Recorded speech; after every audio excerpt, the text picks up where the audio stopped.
Sanskrit లో శ్లోకాస్ లో మీకుండే 6 మార్క్స్ ని 6 మార్క్స్ గెయిన్ చేసుకోవడం ఎలాగా, మనం ఏ తప్పులు చేస్తే ఈ 6 మార్క్స్ లాస్ అయ్యే ఛాన్స్ ఉంటుంది అండ్ 6 మార్క్స్ కి 6 మార్క్స్ అవుట్ ఆఫ్ రావాలి అంటే రాసే ప్యాటర్న్ ఎలా ఉండాలి, దీన్ని ఈ రోజు క్లాస్ సెషన్ లో డిస్కస్ చేద్దాం. ఓకేనా. నౌ డియర్ స్టూడెంట్స్, మనం already junior intermediate Sanskrit model paper ని ఆల్రెడీ మనం ప్రీవియస్ క్లాస్ లో డిస్కస్ చేసాం ఇన్ డీటెయిల్.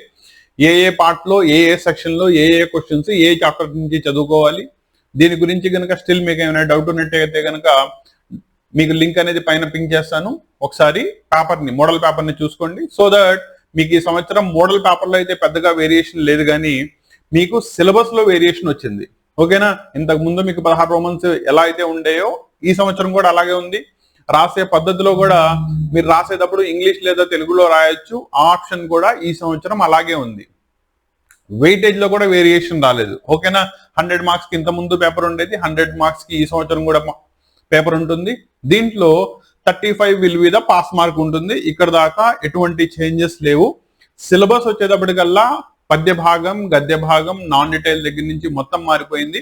వేరే శబ్దాలు ధాతువులు అండ్ లెటర్ లో కనుక 2 లెటర్స్ కనుక తీసుకున్నట్టయితే ఇంత ముందు పేపర్లో ఏవైతే ఉన్నాయో అవే ఉన్నాయి. వేరే 2 లెటర్స్ వచ్చేటప్పటికి కొత్తగా యాడ్ చేశారు. నో ఇదంతా కూడా మనం మోడల్ పేపర్ యొక్క డిస్కషన్ చేసేటప్పుడు క్లియర్ కట్ గా మాట్లాడాం. ఓకేనా. నా అదొకసారి చూసుకోండి. నో ఈ సెషన్ వచ్చేటప్పటికల్లా 1 by 1 ఈచ్ రోమన్ లో ఫుల్ మార్క్స్ రావాలంటే, అంటే మీకు అవుట్ ఆఫ్ మార్క్స్ రావాలి అంటే రాసే పద్ధతి ఎలా ఉండాలి, ఏ పార్ట్స్ లో చదువుకోవాలి, రిప్రజెంటేషన్ ఎలా ఉండాలి, వేటిల్ని తెలుగు లేదా ఇంగ్లీష్ లో రాయొచ్చు లేదా వేటిల్ని సాంస్క్రిట్ లో మాత్రమే రాయాలి, ఇదంతా కూడా డిస్కస్ చేద్దాం. క్లియరా. ఫస్ట్ పార్ట్ చూసుకోండి. మీకు పేపర్లో ఫస్ట్ రోమన్ శ్లోకాలు, సెకండ్ రోమన్ పద్య భాగం నుంచి వచ్చే నిబంధ్, మూడో రోమన్ గద్య భాగం నుంచి వచ్చే నిబంధ్, 14గో రోమన్ దట్ ఈస్ ఆంధ్ర భాష అనువాద్. ఇవి మాత్రమే మీరు తెలుగులో కానీ లేదా ఇంగ్లీష్ లో కానీ రాయొచ్చు. వేరే రిమైనింగ్ పార్ట్ వచ్చేటప్పటికల్లా కంప్లీట్లీ సాంస్క్రిట్ లోనే రాయాలి. ఓకేనా. ఇక్కడ చాలా మంది స్టూడెంట్స్ కి యానోటేషన్స్ అంటే సందర్భ సహిత వాక్యాలు కూడా ఇంగ్లీష్ లేదా తెలుగులో రాయొచ్చు అనే మిస్కన్సెప్షన్ ఉంది. ఇలా రాయమాకన్నా ఇర్రెలవెంట్ డేటా అని చెప్పి మీకు మార్క్స్ రిమూవ్ చేయడం జరుగుతుంది. వాటిల్ని సాంస్క్రిట్ టు సాంస్క్రిట్ మాత్రమే రాయాలి. క్లియరా. నౌ దీంట్లో ఫస్ట్ రోమన్ కనుక తీసుకున్నట్టయితే శ్లోకాలు వచ్చేటప్పటికల్లా మనకి 6 మార్క్స్ ఇస్తాడు. ఇంత ముందు శ్లోకాలకి 2 చాప్టర్స్ ఉండేవి. ఓవరాల్ గా పద్య భాగంలో మీకు లాస్ట్ ఇయర్ సిలబస్ లో కనుక తీసుకున్నట్టయితే 6 చాప్టర్లు ఉండేవి. 6 చాప్టర్లో 2 చాప్టర్లు శ్లోకాలకి మాత్రమే ఇచ్చేవాడు. వేరే ఈ సంవత్సరం వచ్చేటప్పటికల్లా మీకు సిలబస్ లో పద్య భాగంలో 5 చాప్టర్స్ మాత్రమే ఉన్నాయి. దానిలో ఒక చాప్టర్ దట్ ఈస్ నీతి శ్లోకం 1 మాత్రమే మీకు శ్లోకాలకు ఇచ్చాడు. కాబట్టి మీరు ఒక చాప్టర్ చదువుకుంటే సరిపోతుంది. కాకపోతే మీకు నీతి శ్లోకాలలో ఓవరాల్ గా మీకు 8 శ్లోకాలు ఉన్నాయి. కాబట్టి 8కి 8 శ్లోకాలు చదవాలి. సో దట్ మీకు చాయిస్ కూడా మిస్ అవ్వకుండా ఏ పద్యం ఇచ్చినా ఏ శ్లోకం ఇచ్చినా రాయగలిగేలా ఉండడానికి. లేదు నేను అన్ని శ్లోకాలు చదవలేను అని అనుకుంటే గనక మీకు ఒక ట్రెండ్ ప్యాటర్న్ కనుక అబ్జర్వ్ చేసుకున్నట్టయితే మొదటి 4 శ్లోకాలలోంచి ఒకటి, నెక్స్ట్ 4 శ్లోకాలలోంచి ఒకటి ఇస్తున్నాడు. కాబట్టి ఫస్ట్ 4 శ్లోకాలు గనక మీరు పర్ఫెక్ట్లీ ప్రిపేర్ అయినట్టయితే దానిలో నుంచి ఒక శ్లోకం కన్ఫామ్ గా వస్తుంది. దాన్ని ఎటువంటి అచ్చు తప్పులు స్పెల్లింగ్ మిస్టేక్స్ లేకుండా నేను ఇప్పుడు చెప్పబోయే ప్యాటర్న్ లో కనుక రాసినట్టయితే దాని నుంచి వచ్చే 6 మార్క్స్ కి 6 మార్క్స్ ఈజీలీ గెయిన్ చేసుకోవచ్చు. క్లియరా. సో ఈ క్లాస్ వచ్చేటప్పటికల్లా మీకు కంప్లీట్ డెడికేషన్ ఆన్లైన్ ద్వారా మనల్ని ఫాలో అవుతున్న స్టూడెంట్స్ రేపు ఇంటర్మీడియట్ ఎగ్జామ్స్ కి తమ యొక్క ప్రిపరేషన్ ని కంప్లీట్ చేసుకోవాలి అనేది మెయిన్ దీని యొక్క పర్పస్. ఓకేనా. దీంట్లో ఎక్కడైనా డౌట్ ఉన్నా, రాసే పద్ధతిలో ఏమైనా మీకు అర్థం కాకపోయినా, లేదు నేను చెప్పే పద్ధతి ఏమైనా స్పీడ్ గా ఉండి ఎక్కడైనా మిస్ అవుతున్నారు అనుకున్నా ఎటువంటి మొహమాటం లేకుండా కామెంట్ లో తెలియజేయండి. మీ ప్రతి కామెంట్ కి కూడా నేను ఆన్సర్ ఇవ్వడానికి, మీ డౌట్స్ ని క్లారిఫై చేసుకోవడానికి, అండ్ మీరు ఏదైనా స్పెషల్ గా క్లాసెస్ కనుక అడిగినట్టయితే వాటికి డెడికేట్ చేసుకుంటూ క్లాసెస్ ని రికార్డ్ చేయడానికి ఎటువంటి ఆలోచన పడమాకండి. మీ క్లాసెస్ అన్ని అప్లోడ్ చేయడం జరుగుతుంది. ఓకేనా.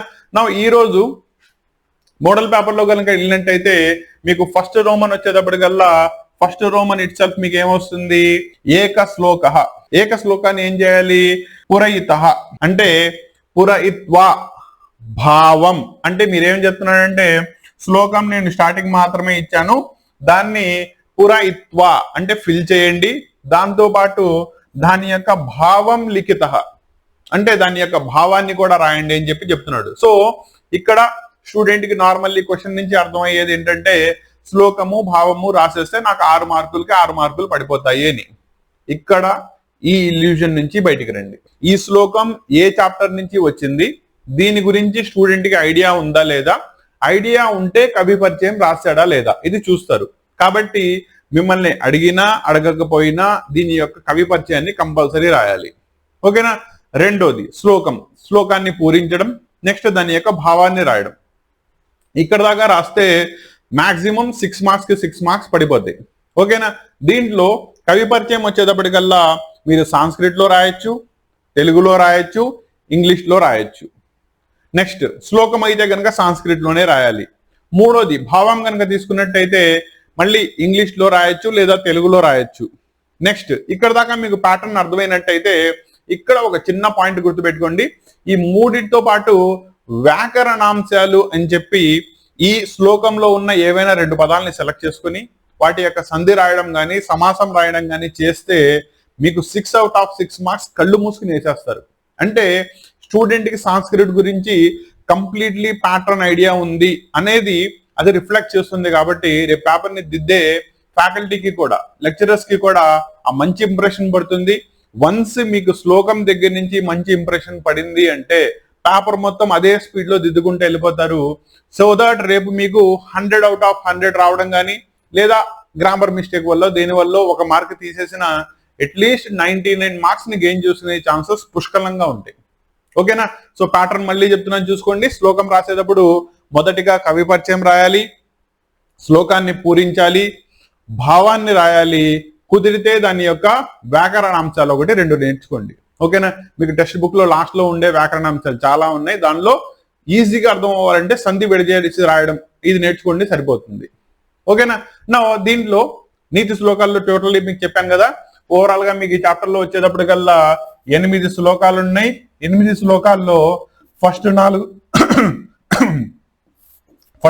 శ్లోకాలు, నెక్స్ట్ 4 శ్లోకాలు కనుక విడగొట్టినట్టయితే ఫస్ట్ 4 శ్లోకాల నుంచి కంపల్సరీగా 1, నెక్స్ట్ 4 శ్లోకాల నుంచి కంపల్సరీ ఇంకొక శ్లోకం వస్తుంది. కాబట్టి వీటిల్ని ఈ పద్ధతిలో చదువుకోండి. లేదు పేపర్ 3వ సెట్ వచ్చినా పర్లేదు, ఎంత హార్డ్ గా వచ్చినా నేను శ్లోకాలను వదిలిపెట్టకూడదు, కంపల్సరీ రాయాలి. దెన్ మినిమం 6 శ్లోకాలు నేర్చుకోండి. ఓకేనా. అది ఏ సెట్ నేర్చుకుంటారో మీ ఇష్టం, మీ చాయిస్. దట్ ఈస్ శ్లోకాల్లో ఉన్న వాటిని బట్టి. మీకు జనరల్లీ కనుక తీసుకున్నట్టయితే మొదటి 4 శ్లోకాలు ఈజీగా ఉంటాయి, మీరు రిలేట్ చేసుకునేలా ఉంటాయి. ఓకేనా. నెక్స్ట్ సెట్ లో నుంచి ఒక 2 శ్లోకాలని ఫస్ట్ 2 శ్లోకాలని చదువుకోండి. క్లియరా. రాసే ప్యాటర్న్ ఒక శ్లోకం తీసుకుని దాని గురించి కంప్లీట్లీ ఎక్స్ప్లెయిన్ చేద్దాం. క్లియరా.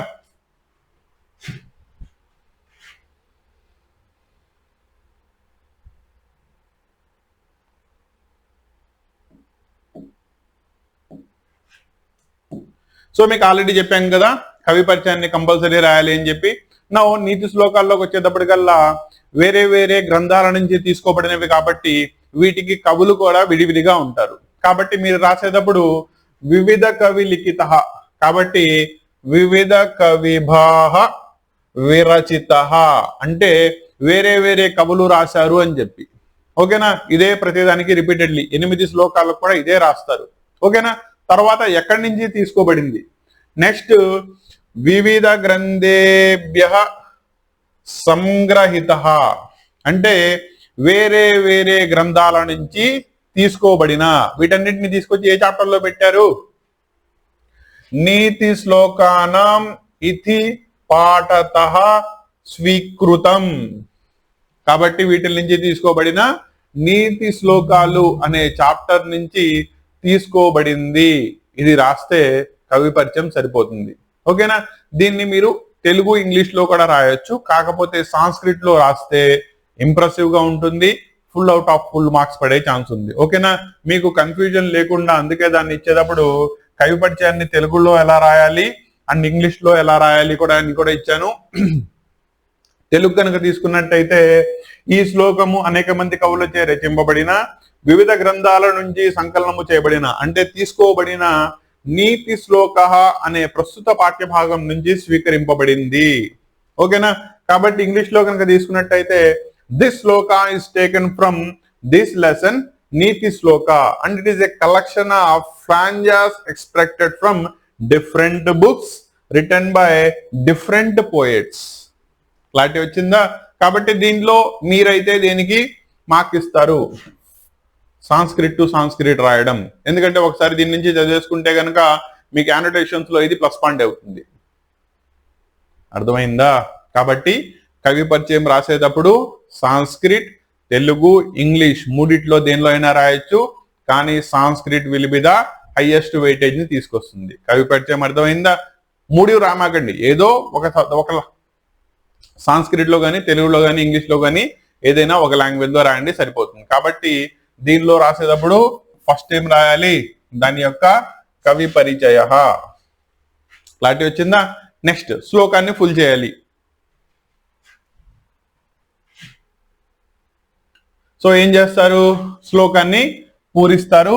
దీంతో అయిపోతుంది. ఇక్కడ మీకు తెలుగులో జస్ట్ అర్థం కావడానికి మాత్రమే ఇచ్చాను, తెలుగులో రాయకూడదు. శ్లోకం ఎప్పుడు కూడా సాంస్క్రిట్ టు సాంస్క్రిట్ మాత్రమే రాయాలి. ఓకేనా?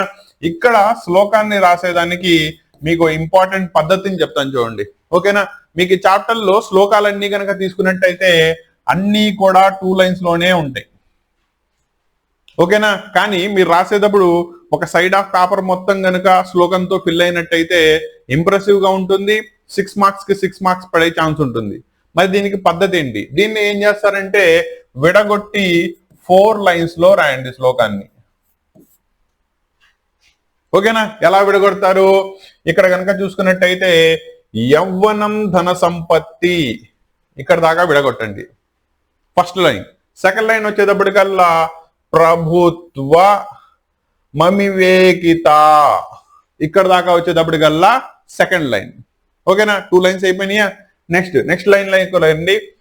ఏకైక మప్యనర్ధాయ కిము యత్ర చతుష్టాయాం. సో దీన్ని ఎక్కడ విడగొడతారు? ఇక్కడికి విడగొట్టండి. దట్ ఈస్ ఏకైక మప్యనర్ధాయ. లాస్ట్ లైన్ వచ్చేటప్పటికల్లా కిము యత్ర చతుష్టాయాం. సో ఇక్కడతో మీకు శ్లోకం 4 లైన్స్ లో వస్తుంది. పేపర్ కూడా ఇంప్రెసివ్ గా కనబడుతుంది. టక్మని దీనికి వచ్చే 6 మార్క్స్ కి 6 మార్క్స్ పడిపోతాయి. ఓకేనా? శ్లోకాన్ని ఎలా పూరించాలో అర్థమైందా? మీకు చాప్టర్లో టెక్స్ట్ బుక్ లో ఇచ్చిన 2 లైన్స్ శ్లోకాల్ని 4 లైన్స్ గా విడగొట్టి రాయండి. ఇంకా లాస్ట్ వచ్చేటప్పటికల్లా దాని యొక్క భావాన్ని రాయడం. అది మీరు తెలుగులో రాయొచ్చు లేదా దాన్నే ఇంగ్లీష్ లో రాయొచ్చు, మీ చాయిస్. ఈ శ్లోకం కనుక భావం తీసుకున్నట్టయితే యవ్వనం, ధన సంపద, అధికారం, విచక్షణ రాహిత్యం ఈ 4 వచ్చేటప్పటికి దాని గురించి చెప్తున్నాడు. ఈ 4గింటిలో ఏ ఒక్కటి ఉన్నా అనర్థం సంభవిస్తుంది. అంటే మనిషికి 4గిట్లో ఏది ఉండకూడదు.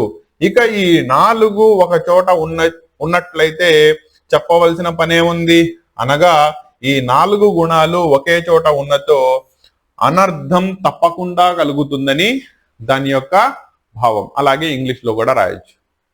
ఓకేనా? దీనిలో మీరు దేన్ని సజెస్ట్ చేస్తారు సార్? నేనైతే తెలుగునే సజెస్ట్ చేస్తాను. ఓకేనా? ఎందుకంటే మన ఓన్ వర్డ్స్ లో రాసే టెండెన్సీ కూడా ఉంటుంది కాబట్టి రాయడం ఈజీ అవుతుంది. కాకపోతే ఇక్కడ ఎటువంటి స్పెల్లింగ్ మిస్టేక్స్, గ్రామర్ మిస్టేక్ లేకుండా మంచి హ్యాండ్ రైటింగ్ తో తెలుగు గనక రాయగలిగినట్టయితే తెలుగుని సెలెక్ట్ చేసుకోండి. లేదు, English will be the better choice. ఎందుకంటే మీకు సంవత్సరం చివరిలోకి వచ్చేసారు, ఫిబ్రవరిలో వచ్చేసాం. అవునా? ఫిబ్రవరిలోనే మనకి ఇంకా హార్డ్లీ ఒక 20 రోజుల్లో ఎగ్జామ్ స్టార్ట్ అవుతున్నాయి. ఈ లోపు మీరు లాంగ్వేజ్ లో మార్పు చేయడం, కొత్త లాంగ్వేజ్ ని నేర్చుకోవడం ఇవన్నీ కూడా కష్టం అవుతుంది. కాబట్టి ఇప్పుడు దాకా మీరు నేర్చుకున్న వాటిల్లో దేనికి ఎక్కువ వెయిటేజ్ ఉంటుంది? తెలుగు. అలా అని చెప్పి ఇంగ్లీష్ రాయకూడదా? రాయొచ్చు. క్లారిటీ వచ్చిందా? సో ఇలా గనక తీసుకున్నట్టయితే శ్లోకం మొత్తాన్ని కూడా మీరు ఫిల్ చేసి రాసేస్తే దీనికి వచ్చే 6 మార్క్స్ కి 6 మార్క్స్ సరిపోతాయి. అండ్ లాస్ట్ లో మళ్ళీ మీకు గుర్తు చేస్తున్నాను, నీతి శ్లోకం చాప్టర్ లో 8 శ్లోకాలు ఉన్నాయి. దాంట్లో ఫస్ట్ 4 శ్లోకాలు పర్ఫెక్ట్లీ నేర్చుకోండి. దాంతో పాటు నెక్స్ట్ సెట్ లో ఉండే ఒక 2 శ్లోకాలని కూడా నేర్చుకోండి. సో దట్ మీకు first set, second set, third set మూడిట్లో ఏ సెట్ ఇచ్చినా కూడా ఎటువంటి లాస్ అవ్వకుండా 6 మార్క్స్ కి 6 మార్క్స్ మీరు గెయిన్ చేసుకునే ఛాన్సెస్ ఉంటాయి. ఓకేనా? ఎందుకంటే మనం సాంస్క్రిట్ తీసుకునేదే స్కోరింగ్ కోసం, అవునా? ఎందుకంటే రేపు 1000 కి మనం 900+ లోకి వెళ్ళాలి, నాకు ఓవరాల్ గా CGPA 90+ ఉండాలి, దెన్ సాంస్క్రిట్ లో 90+ కంపల్సరీ. క్లారిటీ వచ్చిందా? లేకపోతే తెలుగు, హిందీ అదర్ ఆప్షన్స్ కూడా ఉన్నాయి కదా. క్లారిటీ వచ్చిందా? కాబట్టి ఇది కంప్లీట్లీ శ్లోకాల గురించి. దీనిలో కనుక స్టిల్ మీకు ఏమైనా డౌట్ ఉన్నా, లేదు శ్లోకాలకి మిగతా శ్లోకాలకు కూడా మాకు రాయడం అర్థం కావట్లేదు, శ్లోకాలను ఎలా పూరించాలి, భావం ఎలా రాలో తెలియట్లేదంటే కింద కామెంట్ లో తెలియజేయండి. శ్లోకాలని కూడా కంప్లీట్ గా 8 శ్లోకాలని కంప్లీట్ చేసుకుంటూ నెక్స్ట్ క్లాసెస్ ని అప్లోడ్ చేయడానికి చూద్దాం. వేరే సీక్వెన్స్ లో కనుక తీసుకున్నట్టయితే మీకు ఫస్ట్ రోమన్ అయిపోయింది కాబట్టి నెక్స్ట్ రోమన్ పద్య భాగం నుంచి నిబంధ్, గద్య భాగం నుంచి నిబంధ్ ఎలా ప్రిపేర్ అవ్వాలి, ఎలా రాయాలి, దీన్ని నెక్స్ట్ క్లాస్ లో డిస్కస్ చేద్దాం. క్లియరా? All the best. ఎవరెవరైతే ఇంటర్మీడియట్, బెటర్మెంట్ లేదా సప్లిమెంటరీ ఎగ్జామ్స్ రాస్తున్నారో, షార్ట్ టర్మ్ కోర్స్ కోసం కనుక చూస్తున్నట్టయితే దీనిలో మెయిన్ గా తీసుకున్నట్టయితే గెస్ట్ పేపర్స్ డిస్కషన్ దగ్గర నుంచి పేపర్ ప్రజెంటేషన్ ఎలా ఉండాలి అండ్ క్వశ్చన్ కి ఆన్సర్ చేసే పద్ధతి ఎలా ఉండాలి, ఫుల్ మార్క్స్ ని గెయిన్ చేసుకునే విధంగా mainly maths, physics and chemistry classes కి సంబంధించి ఉంటాయి. అండ్ ఈచ్ కోర్స్ యొక్క కోర్స్ స్ట్రక్చర్ ఎలా ఉంటుంది, ఆ డీటెయిల్స్ అన్ని కూడా ఇవ్వడం జరిగింది. దానికి సంబంధించి మీకు ఏమైనా డౌట్స్ ఉన్నట్టయితే కనుక డెఫినెట్లీ కాంటాక్ట్ చేసి మీకు కావాల్సిన డీటెయిల్స్ ని తీసుకోండి.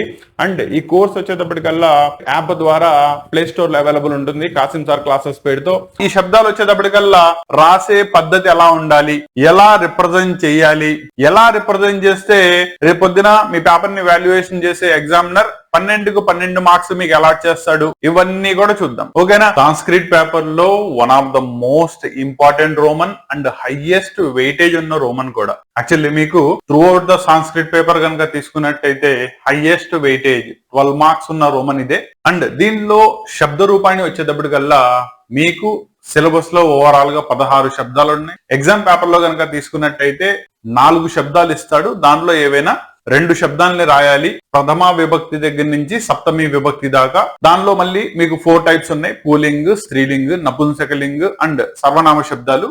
వీటిల్లో నుంచి ఇచ్చినప్పుడు వాటిల్లో ఏకవచనం ఏమవుతుంది, ద్వివచనం ఏమవుతుంది, బహువచనం ఏమవుతుంది. విభక్తులు గనక తీసుకున్నట్టయితే ప్రథమా విభక్తి దగ్గర నుంచి సప్తమి విభక్తి దాకా. ఇది గనక మీరు రాసినట్టయితే దీని నుంచి వచ్చే 6 మార్క్స్ గెయిన్ చేసుకోవచ్చు. అండ్ ఈ శబ్దాలని ఎలా ప్రిపేర్ అవ్వాలి, శబ్దాలు అంటే ఏంటి, ఇదంతా కూడా ఈ రోజు క్లాస్ సెషన్ లో చూద్దాం. సో దట్ ఈ సంవత్సరం మీరు బోర్డ్ ఎగ్జామ్స్ కి కనుక ప్రిపేర్ అవుతున్నట్టయితే శబ్దాల నుంచి వచ్చే 6 marks that is nothing but 2 వస్తాయి కాబట్టి 2 ఆర్లు 12 మార్క్స్ వస్తాయి. ఆ 12 మార్క్స్ మిస్ అవ్వకుండా ఫుల్ మార్క్స్ ని ఎలా గెయిన్ చేసుకోవాలి, సో దట్ మీరు సాంస్క్రిట్ లో మీ ఎయిమ్ పెట్టుకున్న 99 మార్క్స్ ని రీచ్ అవ్వడానికి ఈ రోజు కంప్లీట్ క్లాస్ సెషన్ లో చూద్దాం. ఓకేనా? నా దీంట్లో మీకు జనరల్లీ కనుక పేపర్ లో చూసుకున్నట్టయితే శబ్దాలు మీరు 2 శబ్దాలు రాయాలి, ఒక్కో దానికి మీకు 6 మార్క్స్ ఇస్తారు. ఓవరాల్ గా మీకు దీనిలో 12 మార్క్స్ వస్తాయి. అండ్ జనరల్లీ కనుక తీసుకున్నట్టయితే మీకు ఓవరాల్ గా 4 శబ్దాలు ఇస్తారు. ఆ 4 ఏవైనా ద్వయో అంటే 2 శబ్దాలను మీరు రాయాల్సి వస్తుంది. క్లియరా? ఇలా రాసినందుకు మీరు 12 మార్క్స్ ని గెయిన్ చేసుకోవచ్చు. అండ్ ఆల్రెడీ చెప్పాను, one of the most weightage ఉన్న రోమన్. సో ఇక్కడ ఈ క్లాసెస్ యొక్క పర్పస్ ఏంటంటే generally most of the colleges లో వారానికి ఒక రోజు లేదా జస్ట్ బిఫోర్ ద ఎగ్జామ్స్ మీకు సాంస్క్రిట్ పేపర్ ని డిస్కస్ చేయడం గానీ లేదా సాంస్క్రిట్ అసలు టైం టేబుల్ లోకి రావడం గానీ జరుగుతూ ఉంటుంది. అవునా? ఈ ప్యాటర్న్ లో చూసుకున్నప్పుడు సాంస్క్రిట్ ఏం చూసుకుంటే 100 అవుట్ ఆఫ్ 100 గెయిన్ చేసుకోవడం లేదా 99 మినిమం గెయిన్ చేసుకోవాలనే దాంతోనే మీరు తెలుగు, హిందీ వదిలేసి సాంస్క్రిట్ తీసుకున్నారు. కానీ దీని గురించి కంప్లీట్ నాలెడ్జ్ లేక ఎలా ప్రిపేర్ అవ్వాలో తెలియక highest weightage of marks gain చేసుకునే క్యాపబిలిటీ ఉండి కూడా మోస్ట్ ఆఫ్ ద స్టూడెంట్స్ తమ యొక్క మార్క్స్ ని లాస్ అవుతున్నారు. కాబట్టి మీరు మార్క్స్ లాస్ అవ్వకుండా ఫుల్ మార్క్స్ గెయిన్ చేసుకోవాలంటే సాంస్క్రిట్ కి సంబంధించిన ప్రతి క్లాసెస్ కూడా మన ఛానల్ అవైలబుల్ ఉన్నాయి. స్టార్టింగ్ విత్ మోడల్ పేపర్ దగ్గర నుంచి స్టార్ట్ చేసుకున్నట్టయితే శ్లోకాలు ఎలా రాయాలి, నిబంధ ప్రశ్నలు ఎలా రాయాలి, దీనిలో లఘు ప్రశ్నలు ఎలా రాయాలి, 1 మార్క్ క్వశ్చన్స్ ఆన్సర్ ఎలా చేయాలి, సందర్భ సహిత వాక్యాలు ఎలా రాస్తే దాని నుంచి వచ్చే ఫుల్ మార్క్స్ గెయిన్ చేసుకోవచ్చు, లెటర్ రైటింగ్ దట్ ఈస్ పత్రలేఖని ఎలా రిప్రజెంట్ చేయాలి, ఈ క్లాసెస్ అన్ని కూడా మన ఛానల్లో ఆల్రెడీ చాలా రోమన్స్ వరకు అప్లోడ్ చేయడం జరిగింది. మిగతావి కూడా కవర్ చేసి అప్లోడ్ చేయడం జరుగుతుంది. కాబట్టి ఛానల్ కి కనుక మీరు ఇదే కొత్తగా వచ్చినట్టయితే సాంస్క్రిట్ కి సంబంధించిన క్లాసెస్ అన్ని కూడా ఈ ఛానల్ ద్వారా మీకు క్లియర్ గా అర్థమవుతున్నట్టయితే ఛానల్ ని సబ్స్క్రైబ్ చేసుకోండి. అండ్ కంటెంట్ నచ్చితే కనుక డెఫినెట్లీ మీ ఫ్రెండ్స్ తో షేర్ చేయండి. ఓకేనా? ఇక్కడ పర్పస్ వచ్చేటప్పటికల్లా more the number of students కి ఏవైతే మేము క్లాసెస్ డెలివర్ చేస్తున్నామో అది గనక రీచ్ అయినట్టయితే దీని యొక్క పర్పస్ ఫుల్ఫిల్ అవుతుంది, అవునా? లేకపోతే ఇంత కష్టపడి చెప్పిన క్లాసెస్ అన్ని కూడా వేస్ట్ అయిపోతాయి. సో కంటెంట్ నచ్చితే మీ ఫ్రెండ్స్ తో షేర్ చేయండి, సో దట్ తనని కూడా అకాడమిక్ వెళ్ళి మీరు సపోర్ట్ చేసిన వాళ్ళు అవుతారు. నెక్స్ట్ సాంస్క్రిట్ లో లేదా మిగతావి ఫస్ట్ ఇయర్ కనుక తీసుకున్నట్టయితే సాంస్క్రిట్ వదిలేస్తే మిగతా subject that is maths, physics, chemistry for MPC students and biology వచ్చేటప్పటికల్లా సెకండ్ ఇయర్ స్టూడెంట్స్. వీడికి మోడల్ పేపర్ లో ప్యాటర్న్ మారింది, దానికి సంబంధించిన పేపర్స్ అన్ని కూడా మన ఛానల్లో ఆల్రెడీ అప్లోడ్ చేయడం జరిగింది. అండ్ దీంతో పాటు మీకు ఈ సంవత్సరం బోర్డ్ ఎగ్జామ్స్ కి రాయడానికి ఈ ఉన్న షార్ట్ టర్మ్ హార్డ్లీ మీకు లాస్ట్ లో ఒక 20 days నుంచి 1 month టైం ఉంది. దీనిలో రివిజన్ ఎలా కంప్లీట్ చేసుకోవాలి, ఏ చాప్టర్స్ నుంచి మీకు LAQs గానీ, SAQs గానీ, VSAQs గానీ లేదా MCQ క్వశ్చన్స్ గానీ అడిగే ఛాన్స్ ఉంది.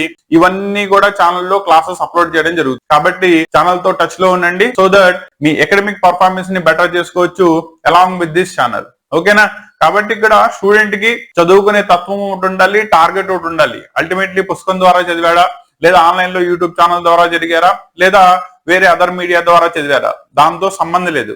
ఓకేనా? నాలెడ్జ్ అనేది మీరు ఎక్కడి నుంచి అయినా గెయిన్ చేసుకోవచ్చు. స్టూడెంట్స్ కి కుదిరినంత వరకు సబ్జెక్ట్ ని డెలివర్ చేయాలి అనేది మన ఛానల్ యొక్క పర్పస్. క్లియరా? ఈ రోజు క్లాస్ సెషన్ లో కనుక తీసుకున్నట్టయితే మన ఎయిమ్ 12కి 12 మార్క్స్ గెయిన్ చేసుకోవడం శబ్ద రూపాణిలో.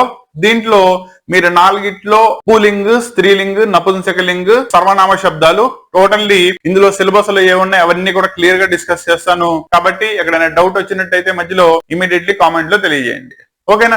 సో ఫస్ట్ ఇది కనుక చూసుకున్నట్టయితే శబ్ద రూపాన్ని మీకు 12 మార్క్స్ కి వస్తుందని చెప్పాను. దీనిలో మీరు ఓవరాల్ గా ఇచ్చిన వాటిల్లో 4 శబ్దాలలో 2 శబ్దాలని రాయాలి. క్లియరా? దీంట్లో మీ సిలబస్ కనుక చూసుకున్నట్టయితే శబ్దాలు పూలింగి శబ్దాలు, స్త్రీలింగి శబ్దాలు, నపుంసకలింగి శబ్దాలు, సర్వనామ శబ్దాలు, ఇలా మీకు 4 కేటగిరీస్ ఉన్నాయి. ఈ 4 కేటగిరీస్ లో మీకు సిలబస్ లో కనుక తీసుకున్నట్టయితే పూలింగ్ లో మీకు 4 శబ్దాలు ఇచ్చాడు, స్త్రీలింగ్ లో 4 శబ్దాలు ఇచ్చాడు, నపుంసకలింగ్ లో వచ్చేటప్పటికల్లా 3 శబ్దాలు ఉన్నాయి, అండ్ సర్వనామ శబ్దాలు వచ్చేటప్పటికల్లా 5 శబ్దాలు ఉన్నాయి. సో టోటల్లీ ఇలా కనుక తీసుకున్నట్టయితే 16 శబ్దాలు.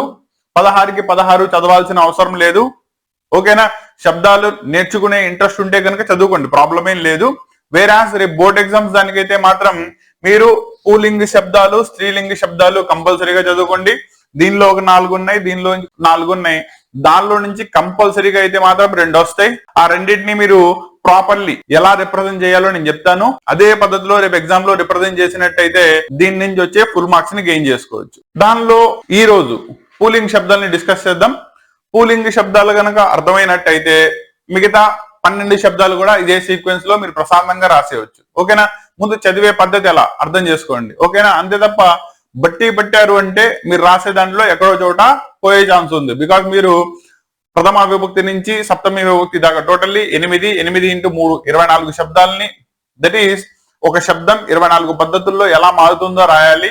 దీనిలో ఎక్కడైనా పోయినట్టయితే కనుక రేపొద్దున కొంచెం టఫ్ గా పేపర్ ని వాల్యుయేషన్ చేసే సాంస్క్రిట్ పండిత్ ఎవరైనా పడినట్టయితే మీకు మార్క్స్ లాస్ అయ్యే ఛాన్స్ ఉంటుంది. కాబట్టి ఎటువంటి గ్రామర్ మిస్టేక్ జరగకుండా, అక్షర దోషం జరగకుండా ఫుల్ మార్క్స్ పడాలి అంటే గనక ప్యాటర్న్ లో ఎలా రాయాలో చూద్దాం. క్లియరా? దానిలో పూలింగ్ కనుక తీసుకున్నట్టయితే మళ్ళీ పూలింగ్ లో మీకు 2 టైప్స్ ఉన్నాయి, అకారాంతక, ఇకారాంతక. ఓకేనా? ఎలా చెప్తారు? ఫర్ అన్ ఎగ్జాంపుల్ చూడండి. రామ, మాలో మీకు ఆ పలుకుతుంది, వేరే శివ దీనిలో కూడా మీకు ఆ పలుకుతుంది. ఈ రెండింటిని ఏమంటారు? అకారాంతక శబ్దాలు అంటారు. మిగతా 2 చూసుకున్నట్టయితే హరి, ఈ, రవి, ఈ రెండిట్లో ఈ పలుకుతుంది కాబట్టి వీటిల్ని ఇకారాంతక శబ్దాలు అంటారు. ఎలా క్లాసిఫికేషన్ చేసేయాలో అర్థమైందా? కాబట్టి రేపు పొద్దున మీరు పేపర్ మోడల్లో ఇచ్చిన తర్వాత శబ్దాన్ని రాసేటప్పుడు అది పూలింగ, స్త్రీలింగ లేదా నపుంసకలింగ, సర్వనామ శబ్దమా రాయడంతో పాటు అది అకారాంత, ఇకారాంత అని కనుక రాసినట్టయితే మీకు పేపర్ ఇంప్రెసివ్ గా కనబడుతుంది అండ్ ఫుల్ మార్క్స్ ని గెయిన్ చేసుకోవచ్చు. ఫర్ అన్ ఎగ్జాంపుల్ చూద్దాం. మీకు ఎగ్జామ్ పేపర్ లో రామ శబ్దం కనబడింది. ఎగ్జాంపుల్ చూడండి. మీకు ఇక్కడ కనుక చూసుకున్నట్టయితే ద్వయే శబ్ద రాయండి అని చెప్పాడు. అండ్ ఇక్కడ చూడండి, రామ శబ్ద, వాణి శబ్ద, ఫల శబ్ద, నెక్స్ట్ యుష్మద, ఈ 4 శబ్దాలు ఇచ్చాడు. దానిలో ఫస్ట్ ఇది కనుక తీసుకున్నట్టయితే రామ పూలింగి శబ్దం, వాణి స్త్రీలింగి శబ్దం, ఫల నపుంసకలింగ శబ్దం. నాలుగోది వచ్చేటప్పటికల్లా సర్వనామ శబ్దాలు. అంటే ప్రతి రోమన్ నుంచి మీకు ఒక శబ్దాన్ని కంపల్సరీ ఇస్తున్నాడు. మీకు తీసుకున్నట్టయితే ఇక్కడ రామ శబ్దం ఇచ్చాడు గాని అది పూలింగు స్త్రీలింగు వాడు చెప్పడు. రెండోది అకారాంత ఇకారాంత మీకు చెప్పడు. కాబట్టి ఇవి రెండు మనకి తెలిసి ఉండాలి. సో రామ శబ్దం ఇచ్చినప్పుడు మనం ముందు రిప్రజెంట్ చేయాలి. ఏమని? అకారాంత పూలింగ్ శబ్ద, దట్ ఈస్ రామ శబ్దం. అలాగే శివ శబ్దం రాసినప్పుడు అకారాంత పూలింగ్ శివ శబ్ద. నెక్స్ట్ హరి ఇచ్చాడు, ఇకారాంత పూలింగ్ శబ్దం హరి శబ్ద. అలాగే రవి ఇచ్చాడు, ఇకారాంత పూలింగ్ రవి శబ్ద. ఇలా గనక మీరు హెడ్డింగ్ పెట్టి రాసినట్టయితే పేపర్ చాలా ఇంప్రెసివ్ గా కనబడుతుంది. అండ్ సాంస్క్రిట్ పేపర్ మొత్తం కూడా దిద్దేటప్పుడు ఎగ్జామినర్ అలా దిద్దుకుంటూ వెళ్ళిపోతాడు. ఓకేనా? ఫుల్ మార్క్స్ 99 మినిమం గెయిన్ చేసుకోవచ్చు. దీనిలో ఈరోజు సిలబస్ లో ఫస్ట్ శబ్దాన్ని చూద్దాం. అంటే ఏంటి? రామ శబ్దాన్ని చూద్దాం. అండ్ అది కనుక అర్థమైనట్టయితే మిగతా అన్నిటిని కూడా మీరు అదే ప్యాటర్న్ లో రాయవచ్చు. ఏ శబ్దాన్నైనా ఎలా రాయొచ్చు క్లియర్ కట్ గా చెప్తాను. ఓకేనా? జాగ్రత్తగా చూసుకోండి. దీనిలో ముందు రామ శబ్దం ఎగ్జాంపుల్ చూద్దాం. సో ఎగ్జాక్ట్లీ మీకు టెక్స్ట్ బుక్ ప్యాటర్న్ లోనే మీకు ఇచ్చాను. ఫస్ట్ హెడ్డింగ్ ఎలా రాయాలో చెప్పాను కదా, జాగ్రత్తగా చూసుకోండి. అకారాంత పూలింగం రామ శబ్ద, ఇది హెడ్డింగ్ పెట్టాలి. సబ్ హెడ్డింగ్స్ వచ్చేటప్పటికల్లా మీకు టేబులర్ ఫామ్ లో పైన కనుక చూసుకున్నట్టయితే ఏకవచనం, ద్వివచనం, బహువచనం ఇలా రాయాలి. అండ్ దానికి సంబంధించిన విభక్తి, ఏ విభక్తి జరుగుతుంది, ప్రథమా విభక్తి దగ్గర నుంచి సప్తమి విభక్తి దాకా రాయాల్సి వస్తుంది. టోటల్లీ 7. దీనిలో మళ్ళీ ప్రథమా విభక్తిలో సంబోధన ప్రథమా విభక్తి ఉంటుంది, అది రెండోది రాస్తారు. కాబట్టి టోటల్లీ మీకు 8 అవుతాయి ఏవి విభక్తులు కనుక తీసుకున్నట్టయితే. ఓకేనా?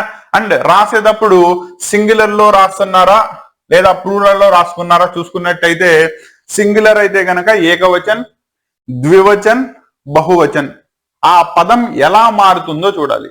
ఓకేనా? ఎగ్జాంపుల్ చూద్దాం. ప్రథమా విభక్తిలో రామ శబ్దాన్ని కనుక మీరు తీసుకుంటే ఏకవచనంలో రాసినప్పుడు రామః, రామౌ, రామాః. ఓకేనా? అంటే మీకు ఇచ్చిన శబ్దం ఏది? రామ శబ్దం. అది ప్రథమా విభక్తిలో సింగులర్ లో రాసేటప్పుడు ఎలా రాయాలి, ద్వివచన్ బహువచనంలో ఎలా రాయాలి క్లియర్ కట్ గా చూసుకోండి. ఓకేనా? అండ్ నెక్స్ట్ సంభావన పూర్వపద ప్రథమా విభక్తి కనుక చూసుకున్నట్టయితే దీనికి ఎదుర మీకు హే యాడ్ అవుతుంది చూడండి. మిగతాది పైన నుంచి యాజ్ ఇట్ ఈజ్ రాస్తారు. రామః హే రామ, రామౌ హే రామౌ, రామాః హే రామః.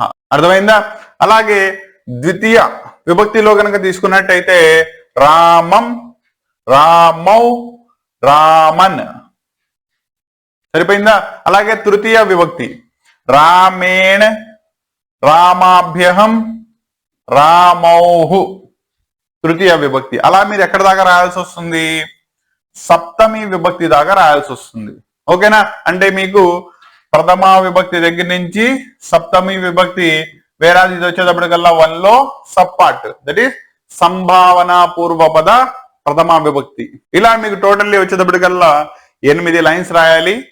ఏకవచన్, ద్వివచన్, బహువచన్లో ఇలా గనక మీరు రిప్రజెంట్ చేసినట్టయితే దీనికి పడే 6 మార్క్స్ కి 6 మార్క్స్ కళ్ళు మూసుకుని అలా వేసేస్తారంతే. సార్ మరి 4 శబ్దాలు ఉన్నాయి పూలింగ శబ్దాల్లో కనుక తీసుకున్నట్టయితే, స్త్రీలింగలో వచ్చేటప్పటికల్లా మళ్ళీ ఇంకో 4 ఉన్నాయి.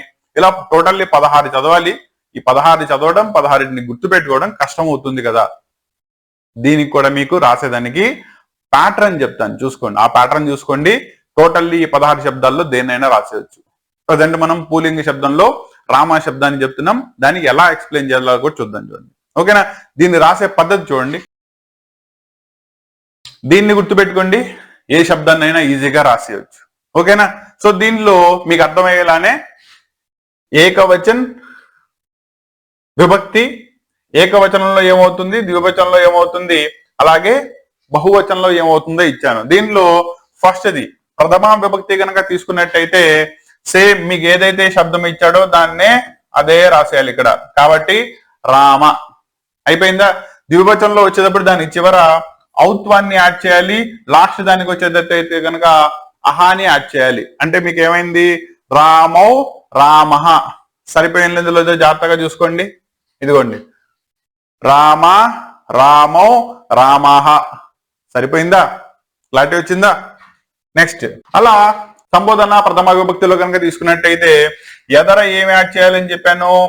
హే యాడ్ చేయాలి ఫస్ట్ పదానికి. హే రామ, హే రామౌ, హే రామాహ. అయిపోయిందా? అలాగే ద్వితీయ విభక్తి వచ్చేటప్పటికల్లా మ ఇత్వం యాడ్ అవ్వాలి. అంటే రామ ప్లస్ మహ రామం, రామౌ.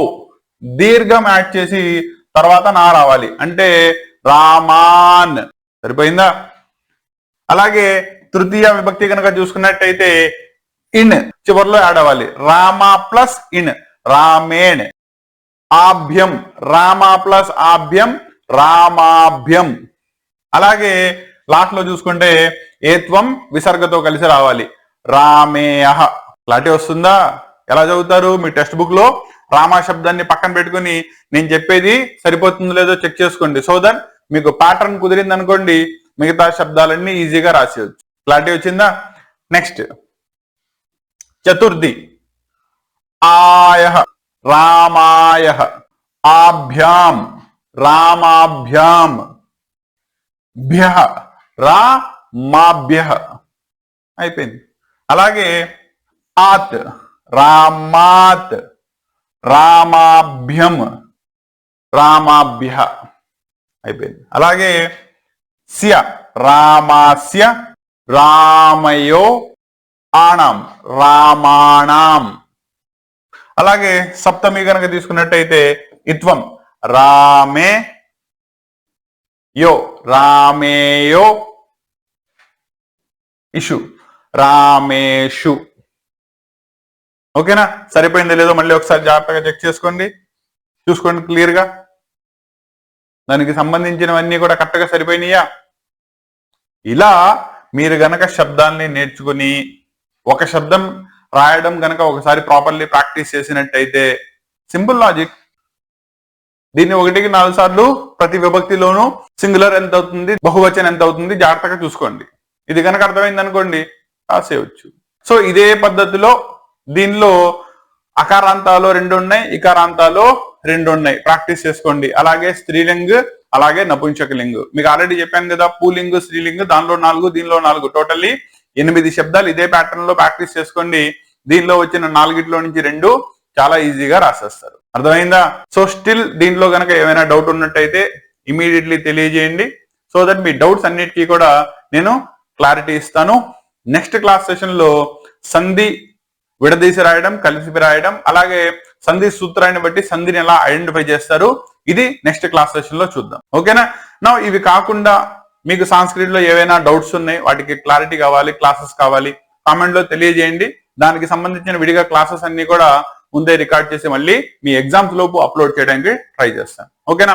ఇంటర్మీడియట్ లో సంధి విచ్ఛేద్ చేసి రాయడం, సంధి కలిపి రాయడం, ఈ రెండింటి మీద కలిపి ఒక్కొక్క దానికి 6 మార్క్స్ తీసుకుంటే మీకు టోటల్లీ 12 మార్క్స్ వస్తాయి. శబ్దాలకి 12 మార్క్స్ అయిపోయిన తర్వాత అంత ఎక్కువ వెయిటేజ్ ఉన్న నెక్స్ట్ రోమన్ సంధి. అంటే చాలా ఈజీ కాన్సెప్ట్. మీకు శబ్దాలైనా పూలింగ్, స్త్రీలింగ్, నపుంసకలింగ్, సర్వనామలింగ్ అంటే వీటిల్లో ఏమవుతాయి, ప్రథమ విభక్తి నుంచి సప్తమి విభక్తి దాకా ఆల్రెడీ దాని క్లాసెస్ మన ఛానల్లో అప్లోడ్ చేయబడి. అండ్ దీంతో కంపేర్ చేసుకుంటే కొంచెం శబ్దాలే టఫ్ గా ఉంటాయి. అవునా? వేరే సంధి వచ్చేటప్పటికల్లా 10th క్లాస్ దాకా మీరు ఆల్రెడీ తెలుగులో లేదా హిందీలో గానీ చదివారు. మళ్ళీ వాటి గురించి ఇంటర్మీడియట్ ఫస్ట్ ఇయర్ లో వస్తుంది. అంటే జాగ్రత్తగా గుర్తుపెట్టుకుంది, సెకండ్ ఇయర్ లో మళ్ళీ సంధి విచ్ఛేద్ చేసి రాయడం, సంధి కలిపి రాయడం మళ్ళీ వస్తుంది. కాబట్టి సంధి అనేది మీకు సాంస్క్రిట్ లో one of the most easiest one and most scoring కూడా చేసుకునే ఛాన్స్ ఉంటుంది. సో మరి ఇంత ఇంపార్టెంట్ అయిన సంధి విచ్ఛేద్ గానీ సంధి చేయడం గానీ మాకు అర్థం కావట్లా, ఏం ప్రాబ్లం లేదు. ఈ రోజు క్లాస్ సెషన్ లో వాటి గురించి క్లియర్ గా డిస్కస్ చేస్తాను. మీకు టోటల్లీ సిలబస్ లో 6 సంధులు ఉన్నాయి. వాటిల్లో సవర్ణ దీర్ఘ సంధి, గుణ సంధి, యణాదేశ సంధి, వృద్ధి సంధి, ఈ 4ని ప్రాపర్లీ చదువుకోండి. దీంట్లో కనుక చూసుకున్నట్టయితే సవర్ణ దీర్ఘ సంధి, మళ్ళీ లాస్ట్ లో వచ్చే యణాదేశ సంధి, ఇవి 2 ఆల్మోస్ట్ ఒకలా ఉంటాయి. మధ్యలో ఉన్న వృద్ధి సంధి అండ్ గుణ సంధి ఇవి 2 ఒకలా ఉంటాయి. రూల్స్ తో సహా అంటే ఏంటి, సంధి సూత్రంతో సహా చెప్తాను. ఎందుకంటే మీకు రేపు సంధి అడిగినప్పుడు మీకు 2 రోమన్స్ కనుక చూసుకున్నట్టయితే ఫస్ట్ చూసుకోండి, 3ని సంధి విచ్ఛేద్ చేసి రాయమన్నాడు. ఇలా విచ్ఛేద్ చేసి రాయినందుకు ఇక్కడ మీకు 6 మార్క్స్ వస్తాయి. అలాగే నెక్స్ట్ ఇది కనుక చూసుకున్నట్టయితే 13th రోమన్ సంధి ఆల్రెడీ వాడే విచ్ఛేద్ చేసేస్తాడు, సంధి కలిపి రాయాలి. అండ్ ఇక్కడ కూడా మీరు సంధిని కలిపి సంధి పేరేమవుతుందో రాయాలి, సూత్రం రాయక్కర్లేదు, ఏ సంధి జరుగుతుందో చెప్పాలి. అది కూడా చేసినందుకు 6 మార్క్స్. సో 6 + 6 టోటల్ ఇక్కడ మీకు 12 మార్క్స్ వస్తాయి. ఓకేనా. అండ్ దీంట్లో మీరు జాగ్రత్తగా కనుక గుర్తించినట్టయితే మీకు 6 ఇస్తున్నాడు, వాటిల్లోంచి ఏమైనా 3 రాయమంటున్నాడు. కరెక్టేనా. మీకు నేను ఎన్ని నేర్చుకోమని చెప్పాను, 4 నేర్చుకోండి అని చెప్పాను, అవునా. బికాస్ సిలబస్ లో 6 ఉన్నాయి, ప్రతి దాని నుంచి ఒకటి అడగాలి. దానిలో ఫస్ట్ 4 తీసుకుంటే నేను మీకు చెప్పిన దానిలో నుంచే వచ్చేస్తాయిగా, అవునా. ఒకటి అడిషనల్లీ కూడా నేర్చుకుంటున్నారు, అండ్ ప్యాటర్న్ కూడా నేర్చుకోవడం సిమిలర్ గా ఉంటుంది. సో దట్ ఈజీలీ స్కోర్ ని గెయిన్ చేసుకునే ఛాన్స్ ఉంటాయి. సో ఓవరాల్ గా 1 by 1 సవర్ణ దీర్ఘ సంధి దగ్గర నుంచి లాస్ట్ లో ఉన్న యణాదేశ సంధి దాకా ఎగ్జాంపుల్స్ తో సహా ఎక్స్ప్లెయిన్ చేస్తాను, జాగ్రత్తగా చూసుకోండి. ఓకేనా. 12 మార్క్స్ మిస్ అవ్వకూడదు కానీ మళ్ళీ సంస్కృత్ లో మనం ఏమంతా 99 మినిమం గెయిన్ చేయాలి. ఓకేనా. దానికి తగ్గట్టుగానే మీకు ఆల్రెడీ సంస్కృత్ కి సంబంధించిన మోడల్ పేపర్ అండ్ దీంట్లో నిబంధన ప్రశ్నలు ఎలా రాయాలి, శ్లోకాన్ని ఎలా రాయాలి, దాంతో పాటు ప్రజెంట్ గ్రామర్ లో వచ్చినట్టయితే శబ్దాలు ఎలా రాయాలి, అలాగే ఈ సెషన్ లో మీకు సంధి విచ్ఛేద్ చేసి రాయడం, సంధి కలిపి రాయడం, ఈ 2 చెప్తున్నాం. ఇవి అయిపోయిన తర్వాత రిమైనింగ్ రోమన్స్ కూడా కవర్ చేస్తాం. కాకపోతే మీకు బిఫోర్ ద బోర్డ్ ఎగ్జామ్స్ అవి కవర్ అవ్వాలి కాబట్టి దీనిలో మీరు ఏదైతే ప్రిపరేషన్ లో ఫాస్ట్ గా కోరుకుంటున్నారో మీరు కింద కామెంట్ లో తెలియజేయండి, వాటిని ముందు చేయడానికి ట్రై చేస్తాను. క్లారిటీ వచ్చిందా. సో దీనిలోకి వెళ్దాం.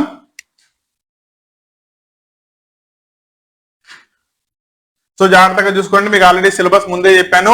సంధి వచ్చేటప్పటికల్లా మనకి టోటల్లీ 6 సంధులు ఉన్నాయి. వాటిల్లో ఫస్ట్ది సవర్ణ దీర్ఘ సంధి, రెండోది గుణ సంధి, మూడోది వృద్ధి సంధి, 4వది యణాదేశ సంధి. నేనైతే మీకు ఇక్కడ దాకా ఎక్స్ప్లెయిన్ చేస్తున్నాను. మీకు ఇంట్రెస్ట్ ఉంటే కనుక అవ్యయావ సంధి, పూర్వ రూప సంధి ఇవి కూడా చూసుకోండి, ప్రాబ్లం ఏం లేదు. నాకు అంత టైం లేదు, అంత ప్రిపరేషన్ చేయలేను. ఫస్ట్ 4 సంధి సూత్రాలతో సహా చెప్తాను, వాటిని నేర్చుకోండి. కంపల్సరీ విచ్ఛేద్ లో గానీ కలిపి రాయడంలో గానీ 2 రోమన్స్ లో మీకు 4 పర్ఫెక్ట్లీ వచ్చేస్తాయి. క్లియరా. అండ్ దానిలో ఫస్ట్ చూద్దాం. సో ఫస్ట్ సంధి వచ్చేటప్పటికల్లా సవర్ణ దీర్ఘ సంధి. ఓకేనా. ఒకసారి సవర్ణ దీర్ఘ సంధి యొక్క సూత్రాన్ని కనుక చూసుకున్నట్టయితే ఆ, ఈ, ఉ, రు ఈ 4 తీసుకుంటాం. వీటికి గనక వాటి యొక్క అవే అచ్చులు గనక పరమైతే, ఓకేనా. అంటే సంధి సూత్రం ఏమైనప్పుడు ఆ, ఈ, ఊరులకు అవే అచ్చు గనక పరమైనట్టయితే మీకు కంపల్సరీగా దాని యొక్క దీర్ఘం ఆదేశం అవుతుంది. దీన్నే మీరు సవర్ణ దీర్ఘ సంధి అంటారు. జాగ్రత్తగా చూడండి. దట్ ఈస్ పరమ ప్లస్ అర్ధ్. పరమలో మీకు అకారం ఉంది, అలాగే దీనిలో ఫస్ట్ లో అకారం వచ్చింది, అదే అచ్చు వచ్చింది. వచ్చినప్పుడు పరమ ప్లస్ అర్ధ్ పరమార్ధ్ దీర్ఘం ఆదేశంగా వచ్చిందా. అలాగే రెండో చూసుకున్నట్టయితే రామ ప్లస్ ఆలయ్, రామాలయ్, మాకి దీర్ఘం వస్తుంది. అంటే దాని మీనింగ్ ఏంటి, ఫస్ట్ లో ఏదైతే మీరు రాస్తారో, ఓకేనా, అది ఆ, ఈ ఊరులలో ఎవరైనా అయి ఉండొచ్చు, దానికి దీర్ఘం ఆదేశం అవుతుంది, అంతే తప్ప రెండో దానికి కాదు. అంటే ఇక్కడ విద్యా ప్లస్ అభ్యాస్, విద్యాభ్యాస్, విద్యా ప్లస్ ఆలయ్, విద్యాలయ్, వీటన్నిటిలో కూడా దీర్ఘం ఆదేశంగా వస్తుంది. కాబట్టి అవన్నీ కూడా మీకు సవర్ణ దీర్ఘ సంధులు అవుతాయి. ఓకేనా. అలాగే ఇత్వంలో చూడండి, కపి ప్లస్ ఇంద్ర, కపీంద్ర, కవి ప్లస్ ఈర్ష, దట్ ఈస్ కవీక్షర, మహి ప్లస్ ఇంద్ర, మహీంద్ర. ఓకేనా. వీటన్నిటిలో కూడా ఏమైంది, దీర్ఘం ఆదేశంగా వస్తుంది. అలాగే ఉకారం కనుక చూసుకున్నట్టయితే సు ప్లస్ ఉక్తి, సూక్తి.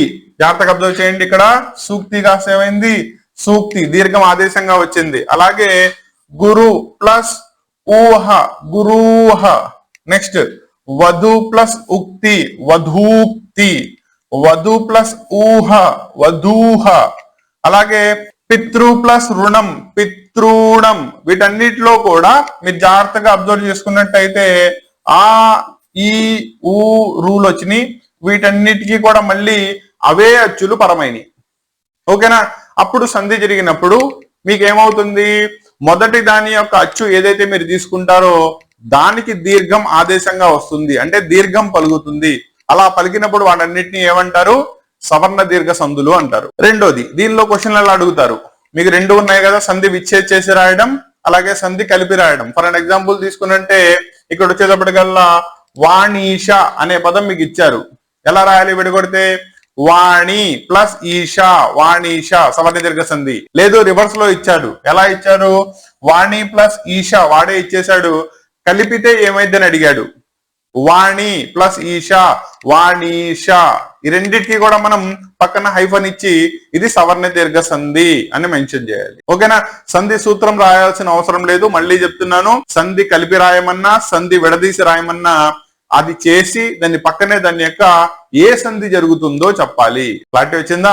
ఇలా కనుక చేసుకున్నట్టయితే మీకు సవర్ణ దీర్ఘ సంధి వస్తుంది. అండ్ ఇక్కడ మీకు జాగ్రత్తగా చూసుకోండి, మీరు నేను ఇచ్చిన ఎగ్జాంపుల్స్ ఏవైతే ఇప్పుడు ఇచ్చానో అవన్నీ కూడా టెక్స్ట్ బుక్ నుంచి కవర్ చేసి ఇచ్చినవి. వాటిల్ని పర్ఫెక్ట్లీ ప్రాక్టీస్ చేసుకోండి. ఇంకో ఒక్కటి కూడా ఎక్స్ట్రాగా చూసుకోవాల్సిన అవసరం లేదు. ఓకేనా? వీటిల్ని అంటే ప్రతి సంధి కింద ఉన్న ఎగ్జాంపుల్స్ ని పర్ఫెక్ట్లీ ప్రాక్టీస్ చేసుకోండి. బోత్ రెండు పద్ధతుల్లోనూ, అంటే సంధి వాడే ఇచ్చేస్తే దట్ ఈస్ కలిపి ఇచ్చేస్తే విడదీసి రాయడం, లేదా విడదీసి ఇచ్చేస్తే కలిపి రాయడం. ఓకేనా? తర్వాత ఏది పరమైంది మీరు మెన్షన్ చేయాల్సిన అవసరం కూడా లేదు. జస్ట్ ఆ సంధి ఏ సంధి జరుగుతుందో చెప్పండి చాలు. ఓకేనా? దానికి పడే 2 మార్క్స్ పడిపోతాయి. క్లియరా? ఎందుకంటే మీకు ఫస్ట్ దానిలో విడదీసి రాయడంలో తీసుకున్నారనుకోండి, 6 ఇస్తాడు, 3 రాయాలి. 3 సంధుల్ని విడదీసి ఏ సంధి జరుగుతుందో చెప్తే 6 మార్క్స్ వస్తాయి. అంటే ఒక్కో దానికి ఎంత వస్తున్నాయి? 2 మార్క్స్. కాబట్టి దీనికి పడే 2 మార్క్స్ పడిపోతాయి. అలాగే దీంట్లో నెక్స్ట్ సంధి చూద్దాం, గుణసంధి. ఓకేనా? గుణసంధిని ముందు ఎలా ఐడెంటిఫై చేస్తారో చెప్తాను చూడండి. దీనిలో కనుక చూసుకున్నట్టయితే అకారానికి ఈ, ఊ, రు ఇవి 3 గనక పరమైనట్టయితే వరుసగా దీనికైతే గనక ఏ వస్తుంది, దీనికైతే గనక ఓ వస్తుంది, దీనికైతే గనక అర్ వస్తుంది. సో సంధి సూత్రాన్ని కనుక చూసుకున్నట్టయితే అకారానికి ఈ, ఊ, రూలు పరమైనప్పుడు ఆకి ఈ పరమైతే ఏత్వం రావాలి, ఆకి ఊ పరమైతే ఓత్వం రావాలి, అలాగే ఆకి రూ పరమైతే అర్ రావాలి. జరుగుతుందా లేదా చూసుకోండి. ఫస్ట్ దానిలో దేవ, ఇంద్ర, దేవ ప్లస్ ఇంద్ర దేవేంద్ర అయిందా? అలాగే గణ ప్లస్ ఈశ గణేశ జరిగిందా? కాబట్టి వీటన్నిటిలో కూడా అదే జరుగుతుంది. రెండో చూసుకున్నట్టయితే అకారానికి ఉ పరమైనప్పుడు ఓత్వం పలకాలి. జాగ్రత్తగా చూసుకోండి. నవ ప్లస్ ఉదయ్, నవోదయ్ ఓత్వం రావాలి. జాగ్రత్తగా చూసుకోండి. అలాగే విక్రమ ప్లస్ ఊర్వశీయం, విక్రమోర్వశీయం ఓత్వం పలుకుతుంది. కాబట్టి వాటిని ఏమంటారు? గుణసంధి కింద క్లాసిఫికేషన్ చేస్తారు. గుణసంధులు అర్థమైనట్టేనా? అలాగే రుత్వాన్ని చూడండి, ఆకి రూపరమైతే అర్ రావాలి అని చెప్పాను, అవునా? బ్రహ్మ ప్లస్ ఋషి అర్ రావాలి, బ్రహ్మర్షి. ఇదిగోండి, కనబడిందా? అలాగే మహా ప్లస్ ఋషి మహర్షి అర్. గుణసంధి అర్థమైనట్టేనా? దీనిలో కూడా ఇవి ఇచ్చిన ఎగ్జాంపుల్స్ ని మీకు ఒక్కో దానిలో 2-3 ఎగ్జాంపుల్స్ ఇచ్చాను. వాటిని జాగ్రత్తగా ప్రాక్టీస్ చేసుకోండి. మీ బోర్డ్ ఎగ్జామ్స్ లో అటు నుంచి ఇటు ఇచ్చినా, ఇటు నుంచి అటు ఇచ్చినా మీకు అవే కనబడతాయి. ఓకేనా? పేపర్ లీక్ చేయట్లేదు అనుకోండి. యాక్చువల్లీ టెక్స్ట్ బుక్ నుంచి ఉన్నాయి కాబట్టి వీటిల్లో నుంచి మోస్ట్ రిపీటెడ్లీ అండ్ ఈ సంవత్సరం ఎక్స్పెక్ట్ చేసేవి మీకు విడిగా తీసి ఇచ్చాను. కాబట్టి జాగ్రత్తగా ప్రాక్టీస్ చేసుకో. నెక్స్ట్ వృద్ధి సంధి. జాగ్రత్తగా చూసుకోండి. దీనిలో కూడా వృద్ధి సంధిలో ఏం జరుగుతుందో చెప్తాను. దీనిలో కూడా మీకు గుణసంధికి సిమిలర్ గానే ఉంటుంది. ఓకేనా? దీనిలో కూడా ఏమవుతుంది? అకారానికి, ఓకేనా, ఏది ఏ ఐ ఇవి 2 కనుక పరమైనట్టయితే, అంటే వీటి మధ్యలో గనక సంధి జరిగినట్టయితే ఐకారము రావాలి. అలాగే అదే అకారానికి ఓ గాని ఔ గాని పరమైనప్పుడు ఔకారము రావాలి. మళ్ళీ చెప్తున్నాను, అకారానికి ఏ ఐలు పరమైనప్పుడు ఐకారము, అదే అకారానికి ఓ ఔలు పరమైనప్పుడు ఔకారము వచ్చినట్టయితే దాన్ని వృద్ధి సంధి అంటారు. సో జాగ్రత్తగా చూద్దాం. ఏక ప్లస్ ఏకహ ఇది పరమైంది కాబట్టి ఇక్కడ ఐత్వం పలకాలి. జాగ్రత్తగా చూసుకోండి. ఏకైకహ కాబట్టి ఏమైంది? ఇది కా కాస్త ఐత్వం ఏకైకహలోకి మారిపోయింది. అలాగే వసుధ ప్లస్ ఏవం వసుధైవం కనబడుతుందా? అలాగే నెక్స్ట్ ఇది వీటికే గనక ఓత్వం గాని ఔత్వం గాని పరమైతే ఔత్వం ఏకాదేశం అవుతుంది. జాగ్రత్తగా చూసుకోండి. పరమ ప్లస్ ఔషధి, పరమౌషధి. అబ్జర్వ్ చేశారా? అలాగే దివ్య ప్లస్ ఔషధం, దివ్యౌషధం. సో దీంట్లో వీటిల్ని జాగ్రత్తగా ప్రాక్టీస్ చేసుకోండి. వృద్ధి సంధి అర్థమైనట్టేనా? కాబట్టి వృద్ధి సంధిలో గుణసంధి లానే ఉంటుంది. క్లియరా? దానిలో కూడా అకారానికి పరమే జరగాలి, ఇందులో కూడా అకారానికి సంధి జరగాలి. కాకపోతే ఇక్కడ జాగ్రత్తగా చూసుకున్నప్పుడు అకారానికి ఏ ఐలు పరమైనైతే ఐకారము, అకారానికి ఓ ఐలు పరమైనైతే ఔకారము కనుక వచ్చినట్టయితే వాటిల్ని వృద్ధి సంధి అంటారు. దీనిలో కూడా ఇచ్చిన ఎగ్జాంపుల్స్ ని పర్ఫెక్ట్లీ ప్రాక్టీస్ చేసుకోండి, సరిపోతుంది. ఇంకా మీకు సిలబస్ లో లాస్ట్ లో మిగిలిపోయిన సంధి యనాదేశ సంధి. ఫస్ట్ 3 పర్ఫెక్ట్లీ నేర్చుకోండి, వాటి నుంచి కంపల్సరీగా 3 వస్తాయి. ఆల్మోస్ట్ సీక్వెన్స్ కూడా అలాగే ఉంటుంది. మొదటిది సవర్ణ దీర్ఘ సంధి, రెండోది గుణ సంధి, అలాగే మూడోది వృద్ధి సంధిలో వస్తుంది. 4వది వచ్చేటప్పటికల్లా యనాదేశ సంధి. ఎడిషనల్లీ నేర్చుకోండి, ఒకవేళ పేపర్ టఫ్ అయినా కూడా మీకు మిస్ అవ్వకూడదు కదా. ఓకేనా? నా యనాదేశ సంధి గుర్తించడం కూడా చాలా ఈజీ. చూడండి, యనాదేశ సంధి వచ్చేటప్పటికల్లా సవర్ణ దీర్ఘ సంధికి సిమిలర్ గా ఉంటుంది. అక్కడ వచ్చేటప్పటికి మీకు ఆ ఈ ఊరులకు అసవర్ణాచ్యులు పరమైతే దీర్ఘం ఏకాదేశం అవుతుంది అంటారు. వేరే ఇక్కడ వచ్చేటప్పటికల్లా ఈ ఊరులకు మాత్రమే. సో ఈ ఊరులకు అసవర్ణములైన అచ్చులు పరమైతే వరుస పెట్టి ఈ గనక తీసుకున్నట్టయితే యా, ఊ తీసుకున్నట్టయితే వా, రుత్వం తీసుకున్నట్టయితే రా రావాలి. సో మళ్ళీ సంధి ఏం జరుగుతుందో జాగ్రత్తగా చెప్తున్నాను చూడండి.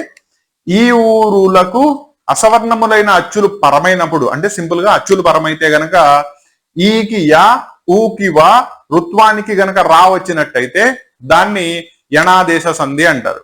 ఎగ్జాంపుల్స్ తో చెప్తాను చూడండి. సో ఫస్ట్ దానిలో ఇతి ప్లస్ అత్రహ. ఓకేనా? సో ఫస్ట్ దానిలో తీసుకున్నట్టయితే ఇతి ఈ వచ్చింది, అత్రహ ఆ అనే అచ్చు పరమైంది. అవునా? సో ఈ అప్పుడు ఎలా మారిపోవాలి? యా కింద మారిపోవాలి. సో జాగ్రత్తగా చూడండి, ఇతి ప్లస్ అత్రహ ఇత్య, యా పలికింది అక్కడ, ఇత్యత్రహ యా పలికింది. నో అలాగే దేవి ప్లస్ ఆజ్ఞ, దేవ్యాజ్ఞ యా పలికింది. సు ప్లస్ ఆగతం. సో సు అంటే ఉత్వానికి ఆ అచ్చుపరమైంది కాబట్టి వా రావాలి. అబ్జర్వ్ చేశారా? స్వాగతం. అలాగే మాతృ ప్లస్ ఆజ్ఞ, ఋత్వం వచ్చినప్పుడు రా రావాలి కాబట్టి దీనిలో రా, మాత్రాజ్ఞ వచ్చిందా? అలాగే లు ప్లస్ ఆకృతి, లాకృతి రా. యనాదేశ సంధి అర్థమైనట్టేనా? కాబట్టి యనాదేశ సంధిలో ఈ ఊరులకు అచ్చు బలమైనప్పుడు ఈకి యా, ఊకి వా, రుత్వానికి గనక రా వచ్చినట్టయితే అటువంటి దాన్ని యనాదేశ సంధి అంటారు. మీకు హార్డ్లీ దీనిలో 5 ఎగ్జాంపుల్స్ ఇచ్చాను, పర్ఫెక్ట్లీ ప్రాక్టీస్ చేసుకోండి. విడదీనిలో ఒకటి, కలిపి రాయడంలో ఒకటి కంపల్సరీ కనబడుతుంది. ఓకేనా? మరి మిగతా 2 సంధులు మీకు టైం సరిపోదు కాబట్టి నేను ఇవ్వట్లేదు. ఒకవేళ దాని గురించి కూడా మీకు ఇన్ఫర్మేషన్ కావాలంటే చెప్పండి, నెక్స్ట్ వీడియోలో దాన్ని రికార్డ్ చేస్తాను. ఓకేనా? సో ఇక్కడ దాకా అయితే మీకు ఓవరాల్ గా ఉన్న సిలబస్ లో 6 సంధుల్లో 4 సంధులు పర్ఫెక్ట్లీ సంధి సూత్రంతో సహా చెప్పాను. ఇది మీరు రాయాలని కాదు, ఓన్లీ మీకు అర్థం చేసుకోవడానికి. మీరు రాయాల్సిందల్లా సంధి విడదీసిస్తే కలిపి రాసి సంధి సూత్రం రాయాలి. అలాగే సంధి కలిపిస్తే విడదీసి సంధిని రాయాలి. ఏ సంధి జరుగుతుంది? సవర్ణ దీర్ఘ సంధ, గుణ సంధ, వృద్ధి సంధ, యనాదేశ సంధ. సరిపోతుంది. ఓకేనా? దీంతో మీకు 12 మార్క్స్ కి 12 మార్క్స్ గెయిన్ చేసుకోవచ్చు. నౌ మీరు కనుక ఛానల్ కి ఇప్పుడే వస్తున్నట్టయితే ఇది సంధి సూత్రాలకి సంబంధించిన క్లాస్. దీనికి సంబంధించిన అదర్ క్లాసెస్ ఆల్రెడీ మన ఛానల్ లో అప్లోడ్ చేయబడింది. ఇప్పుడు దాకా రిఫర్ చేయకపోతే డెఫినెట్లీ రిఫర్ చేయండి. ఆల్రెడీ రిఫర్ చేసి మన ఛానల్ ని ఫాలో అవుతూ ఉంటట్టయితే, కంటెంట్ నచ్చితే, సార్ చెప్పే మా క్లాసెస్ మాకు ఉపయోగపడుతున్నాయి అనుకుంటే మీ ఫ్రెండ్స్ తో షేర్ చేయండి. ఓకేనా? సో దట్ మన క్లాసెస్ ఇంకా ఎక్కువ నెంబర్ ఆఫ్ స్టూడెంట్స్ కి రీచ్ అవ్వడానికి మీ వంతుగా హెల్ప్ చేసిన వాళ్ళు అవుతారు. ఎవరెవరైతే ఇంటర్మీడియట్, బెటర్మెంట్ లేదా సప్లిమెంటరీ ఎగ్జామ్స్ రాస్తున్నారో, షార్ట్ టర్మ్ కోర్స్ కోసం కనుక చూస్తున్నట్టయితే దీనిలో మెయిన్ గా తీసుకున్నట్టయితే గెస్ట్ పేపర్స్ డిస్కషన్ దగ్గర నుంచి పేపర్ ప్రజెంటేషన్ ఎలా ఉండాలి అండ్ క్వశ్చన్ కి ఆన్సర్ చేసే పద్ధతి ఎలా ఉండాలి, ఫుల్ మార్క్స్ ని గెయిన్ చేసుకునే విధంగా mainly maths, physics and chemistry classes కి సంబంధించి ఉంటాయి. అండ్ ఈచ్ కోర్స్ యొక్క కోర్స్ స్ట్రక్చర్ ఎలా ఉంటుంది ఆ డీటెయిల్స్ అన్ని కూడా ఇవ్వడం జరిగింది. దానికి సంబంధించి మీకు ఏమైనా డౌట్స్ ఉన్నట్టయితే కనుక డెఫినెట్లీ కాంటాక్ట్ చేసి మీకు కావాల్సిన డీటెయిల్స్ ని తీసుకోండి. అండ్ ఈ కోర్స్ వచ్చేటప్పటికల్లా యాప్ ద్వారా ప్లే స్టోర్ లో అవైలబుల్ ఉంటుంది, కాసిం సార్ క్లాసెస్ పేరుతో.